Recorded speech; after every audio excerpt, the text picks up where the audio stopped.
Well, here's what happened. I'm getting winter tires. It's February 28th. I'm getting winter tires in February. I was heading to the Home Depot. I got TPMS front left, and usually this time of year, just being seasonal changes, you know, the tire pressure changes because the temperature got hot again. And we'll get snowstorms here throughout April, so I really can't switch to summers yet. They checked it was a leak, and only had 2 30-seconds tread left, and this is the last year for these tires. I knew it was going to be the last year for these tires, and luckily, tires are super cheap right now, so $117 a pop for the Hankook studless performance winter tires. They're going to be there. Throw them on now. Thanks, man. Hey, how's it going? Good. Nice looking tread, actually. It's a really good looking tread.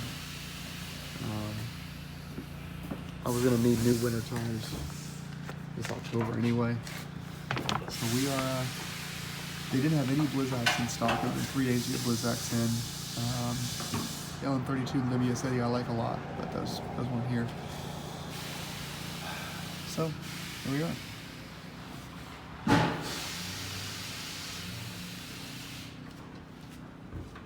Oh well.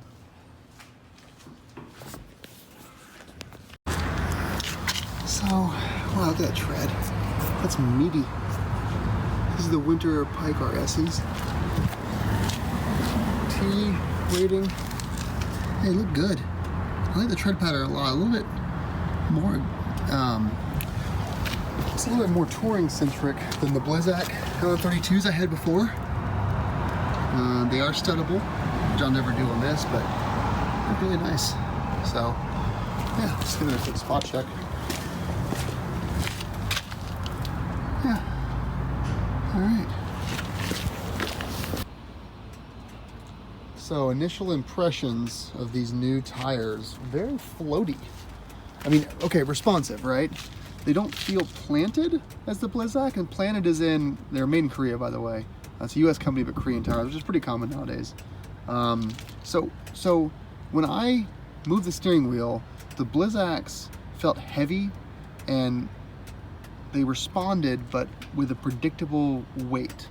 These, now different brand, different type, and different treads much higher on this. These, on the other hand, have kind of a mushy sponge feeling. So yeah, they respond immediately, but after, I feel like the suspension sort of dips in, and I feel like the back end of the car is following me around, whereas the Blizzak always felt like it was pushing me, if that makes sense, you know.